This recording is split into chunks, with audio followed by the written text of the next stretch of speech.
Okay, I'm ready. Suit me up. Wow, this is intense. I feel like a real knight. Video games, this is how a woman looks in armor.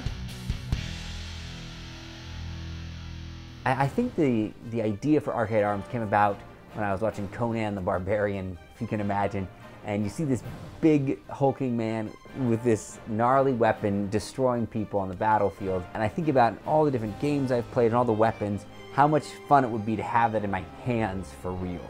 And that if I could just haul off and destroy a wall or tear through something with these fantasy weapons that I have only played in games or seen in movies.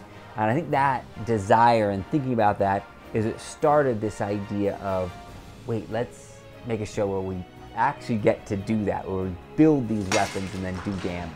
We went through hundreds of different game weapons and games, and that's when we stumbled upon the Dragoons, the polearm fighters from Final Fantasy 14. I thought, wow, you know, you've never seen the mystical polearm.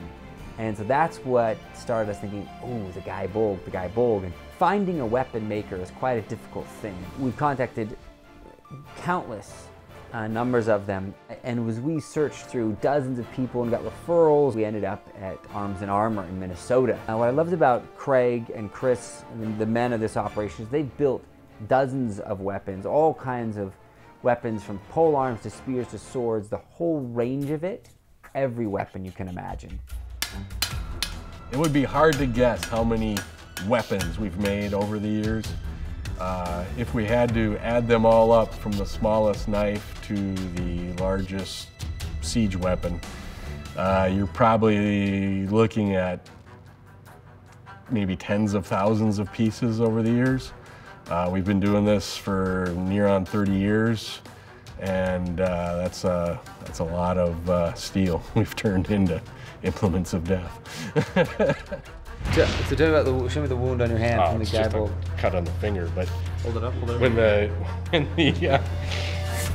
this is nothing, guy. You want to see scars?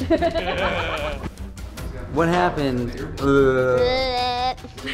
What happened when you hit that mannequin? I mean, Nika, there was a little fight going on. Okay, listen, word to the wise. All I'm going to say is that when you're attacking a mannequin, hit it hard, knock it down, because it will retaliate against you.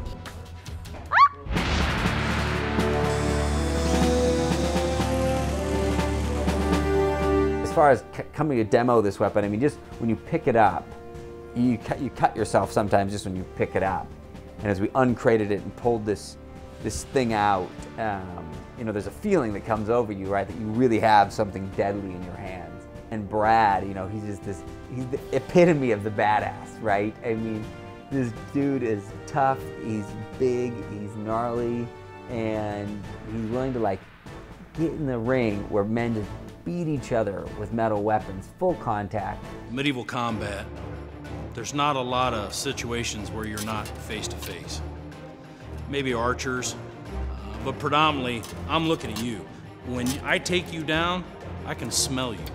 You're so close, I can see your eyes. When I hit you, and I've hit people all over the country and outside of this country, when we go to Europe, you hit people and you can hear them groan right before they hit the ground. Yeah, this is an axe that I use actually when we fight in the Armored Combat League and USA Knights.